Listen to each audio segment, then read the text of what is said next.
мен үшін аямай нәзік терісі жасадың кейде ерісін ана күнменен ерте жарысып отымен ошақ алысып келдің ау үйдің қамышын ана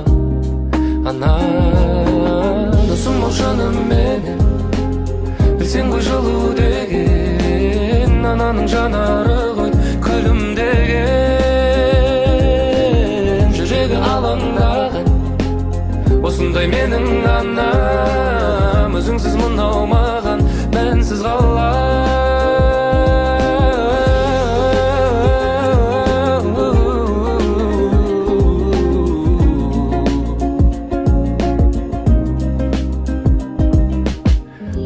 кейде қажыдың менің де болар жазығым жүзіңе түскен әжімің ана болмайды сірә дегенің жаныңда жүрсем деп едім алыстан аңсап келемін саған ана досым бол жаным менің білсең ғой жылу деген. Құрметті Аида Сәмбетқызы, дана халқымыз ана үйдің берекесі, қыз баланың өнегесі, шаруаның несібесі деп бекер айтпаған. Ана әр баласын жалғызындай мәпелеген әлемдегі ең ардақты да, аяулы да адам. Нәрестеге жарық дүние сыйлаған сіздей анаға қандай да бір құрмет көрсетпек артықтық етпейді. Ананың алақаны бәріміз үшін ең жылы ұя.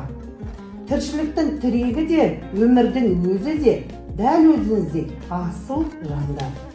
Сіздің мейіріміңіз бен жүрегіңіздің жылуынан, көзіңіздің нұрыңыздан, жан шуағыңыздан жаралған Мира қызыңызға айтар тілек азаймас.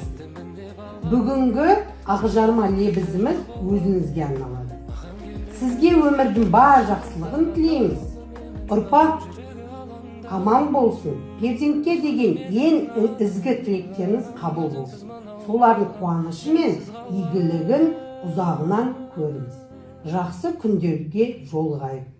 Ізгі ниетпен Жамбыл ауданы әкімдігінің ішкі саясат бөлімінің жастар ресурстық орталығының директоры Жандар Жамбылұлы. Ой, рахмет. Рахмет, айналайын. Бақытты болыңдар.